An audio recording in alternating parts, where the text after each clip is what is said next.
Welcome back, everyone. Thank you for sticking with us. As I mentioned in the last lecture, we're going to look now at connecting with others, deepening our current social connections. So, what we're going to look primarily at is vulnerability and how it relates to emotional connection. Vulnerability is uncertainty, risk, and emotional exposure, as explained by Dr. Brene Brown, who is a social scientist, researcher, social worker, and primarily focuses on things like vulnerability, courage, empathy, connection, social isolation, and shame. And she looks at people who are resilient. What enhances resiliency? And in her initial research on this, she found the biggest thing that enhanced resiliency, people's ability to bounce back from challenges, grief, loss, etc., was emotional vulnerability. Is sharing your internal world with someone else, which often feels so scary to so many of us, especially depending on your family of origin, your culture, your relationships, your parents, whatever it might be, your friendship groups and norms. Oftentimes, sharing your internal world can feel really scary, and you might not even have the language, tools, or experience to do it. Initially, it can almost feel like learning to play an instrument or speak a new language. However, this vulnerability is important when it comes to deepening our social connections and maintaining and improving our emotional well being. Dr. Brown just explains it as the birthplace of love, joy, courage, empathy, and creativity. All things that lead to or are feelings of connection and life. And so, what I have over here on the left is this image of bodily maps of emotions. So, these researchers in 2014 did a multinational study where they surveyed people from different countries throughout the world to ask where they felt certain feelings in their body. And you can see that the increases, the orange and red colors are increases in sensation, and the blue, darker colors are decreases in sensation. So you can see neutral, there's not a lot going on. And then you can see happiness, this kind of overall full body warmth, positive increase in sensation. Sadness looks sort of like a heaviness in the chest, the throat, behind the eyes, and a decrease of sensation elsewhere. Depression looks like a big decrease in sensation, almost a flatness. Love, a warmth, an increase in sensation in the pelvic region, the chest, the face. And the wild thing about this all is that whatever country they were in, whatever group they were surveying, these things were largely the same, showing that these emotion states are real physiologic processes that happen in all of us. So, this is to say that feelings, emotions aren't unnatural, they're not abnormal, they're not things to control and get rid of. They're normal, physiological, bodily responses. Just like you might share that you might, not hide when you sprained an ankle or cut your finger, so too, you don't need to hide when you have these internal feelings. And vulnerability is sharing this internal world with specific others. She also describes it, Dr. Brown, as the core of all emotions and feelings. So it's what allows us to feel, it's what allows us to connect, and it's what allows us to deepen our emotional connections. So when we look at things like loneliness and social isolation and the deep and profound impact they can have on our physical, mental, emotional well being, vulnerability is the biggest key to get us away from this space. Now, when we look at what gets in the way of vulnerability, why aren't we more vulnerable? Why don't we just regularly share our internal state in the same way we might say, I have a headache right now? A headache might be alerting us or a symptom of something going on underneath, just like sadness or anger or guilt or loneliness or pride or joy might be. And what Dr. Brown found is that shame is the thing that keeps us from emotional connection. Shame is the thing that keeps people from sharing their inner worlds and experiences. And this might be shame from learned experiences in childhood. It might be shame from feeling different, other, disconnected. and it makes us want to retreat and hide. Dr. Brown defines shame as the intensely painful feeling or experience of believing that we are flawed and therefore unworthy of love and belonging. Something we've experienced, done, or failed to do makes us unworthy of connection. Just reading that, you can feel the deep and profound pain in the feeling of shame. And you can see how it disconnects us. It isolates us from those around us, from those we want to love and be connected with. And so, really, the antidote to shame is vulnerability, is that thing that keeps us disconnected. And so, how can we increase vulnerability? How can we start showing up and letting ourselves be seen? So, then a time to pause and think about this. Why is it so hard often to share our inner world? There are a variety of reasons. For many students, they might say they don't have anyone with whom it feels safe to share, or it feels scary. They've never done it before. It feels weird. Sometimes folks say it feels selfish, or it feels like too much of a burden on other people to share what's hard and what's going on. Or maybe they've had bad experiences in the past. And I want to share a little anecdote with you. When it feels hard to share because it feels selfish or like you're putting a burden on someone else, I ask students in the past when they have shared something that's painful, that's hard for them, what their typical response is. And so much of the time, the response of the other person is something to the effect of, me too. Me too. I have experienced that too. And I'm going to pop on video for a moment here to share my own personal story with you. If I can get the video back on. There we go. Okay, so I wanted to share my own personal story with you about vulnerability and sharing. So one thing that I do often share with students is that I had anorexia growing up at various times in adolescence, which is an eating disorder. And so a lot of shame and isolation and hiding comes alongside that. And I found that as I grew up and grew out of and healed from it and dealt with the depression and anxiety that was associated with it, it often felt really scary and vulnerable to share that diagnosis with people.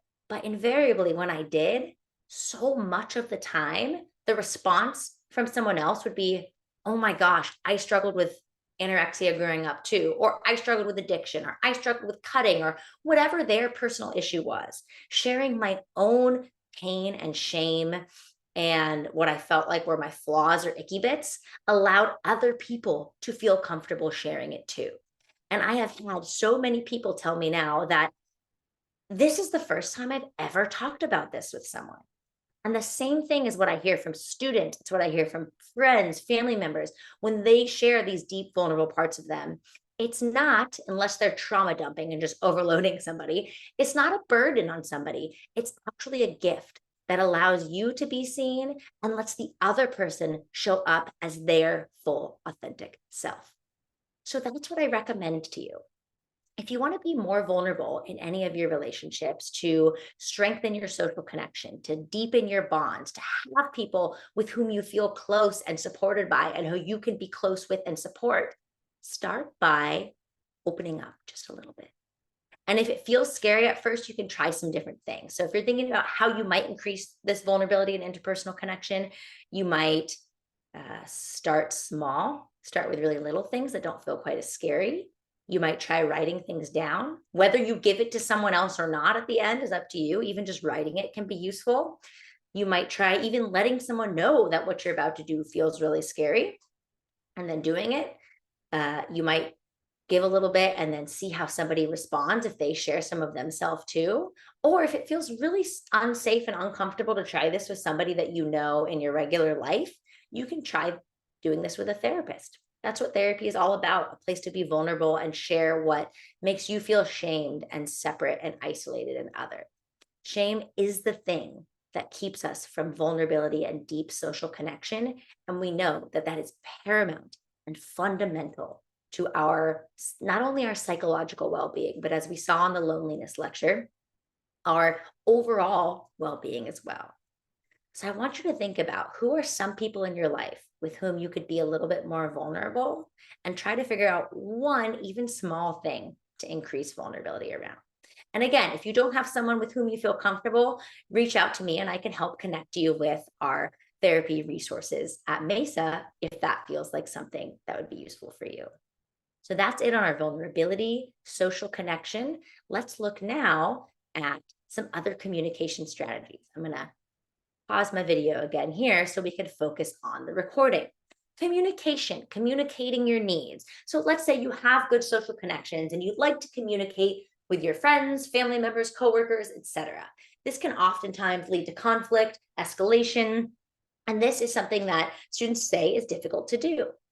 One well-worn strategy is using I messages versus you messages.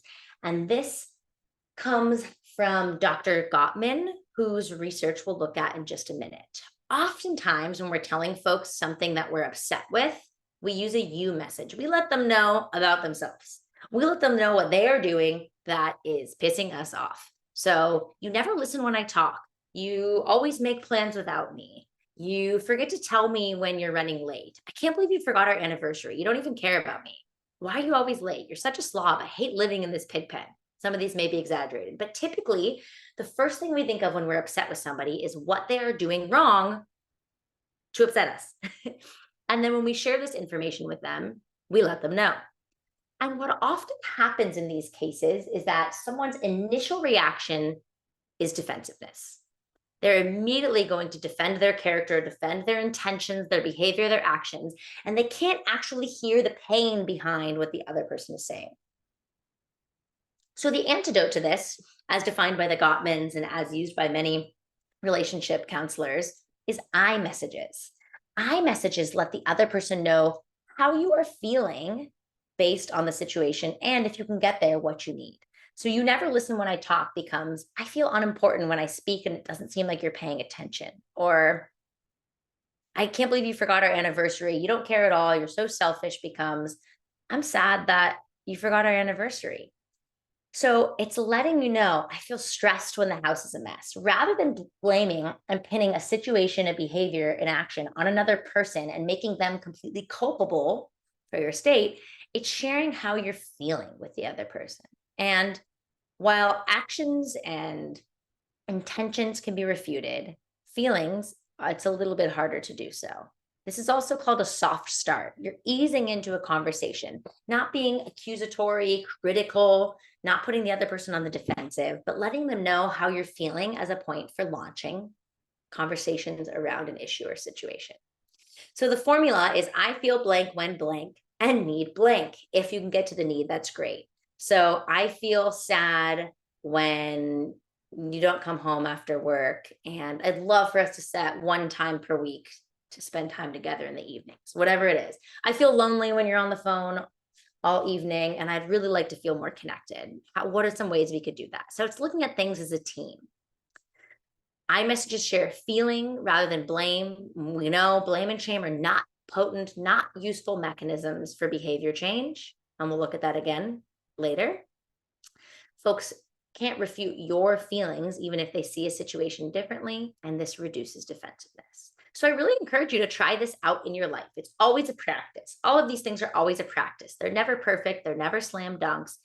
How can you share your feelings? Think about it. Whenever something comes up, if you have a brief moment, how can I frame this as an I message about me and my feelings rather than a you message about you and your behavior? And watch how your relationships unfold. Lastly, with the Gottmans and relationship challenges, we see what are known as the four horsemen of the apocalypse.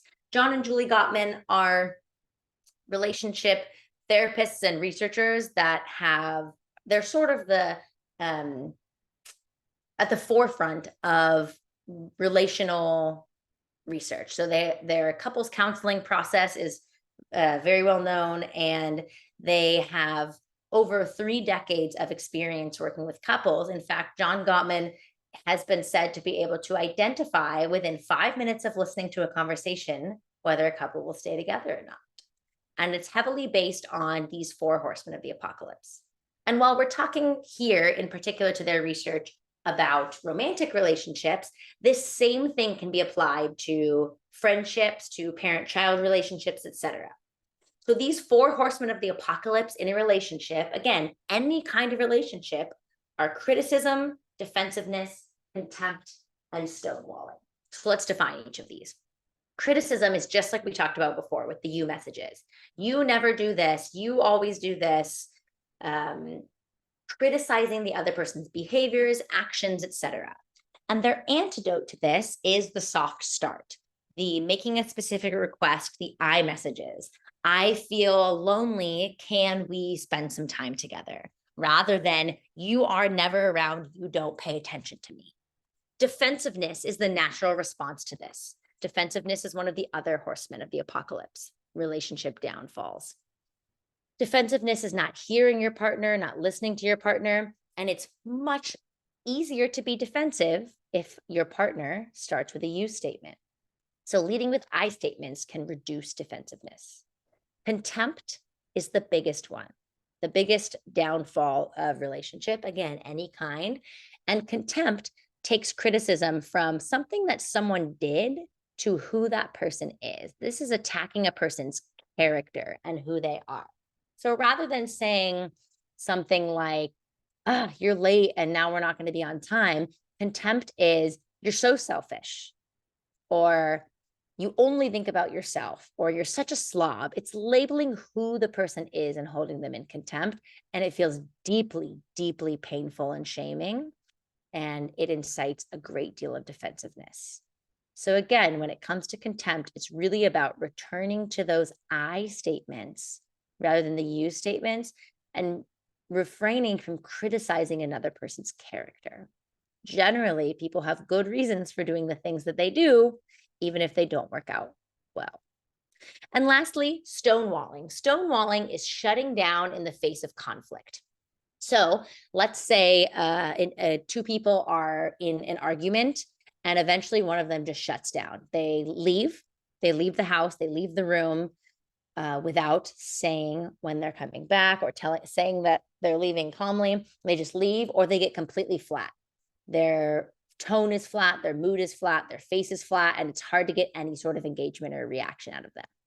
And while this can be very frustrating for the person trying to engage in the conversation, what's actually happening for the stonewalling person is that they're so physiologically aroused, meaning that their internal world feels so overwhelming that they shut down in response. So oftentimes, even though these people look very calm, they feel overwhelmed inside. Their heart rate is high, their blood pressure is high, their cortisol and stress hormones are through the roof. And so they're just shutting down as a response to that, sort of like a freeze response. And they may be thinking that this is so overwhelming and I feel so overwhelmed inside that anything I say is only going to make things worse right now. So I better just shut up. And oftentimes the person on the other end of this doesn't see that. And this behavior comes off as flippant, avoidant, uncaring, and it can worsen the relationship dynamic. So the technique here is for the stonewalling person to do physiologic self-soothing. This means whatever is going to help calm down their system. And so communication is key here. So if you need to take a time out, take a break, you need to let the other person know, I need 20 minutes to calm down. I'm feeling really overwhelmed. I'm going to come back in 20 minutes or 1 hour or tomorrow at 5 p.m. so we can talk about this. The key here is that you're giving the other person a specific time frame to expect you to come back, and then you got to do it. And if you need more time there, or if the partner needs more time there, or the other person in the situation needs more time, you can check back in and let the person know, I'm still not really calm. I need a little bit longer. I'm here. I want to talk about this. I just need to calm down first. And then you engage in whatever is soothing, breathing, going for a walk, riding your bike, listening to music, punching a punching bag, doing jumping jacks, whatever is soothing for you and brings you back down. It isn't helpful to stay in a conflict when everything's really heightened, but what you don't want to do is stonewall, shut down, and leave the situation. So communicating, scaffolding, setting up a time to return, and then engaging in that self-soothing in between can be really useful.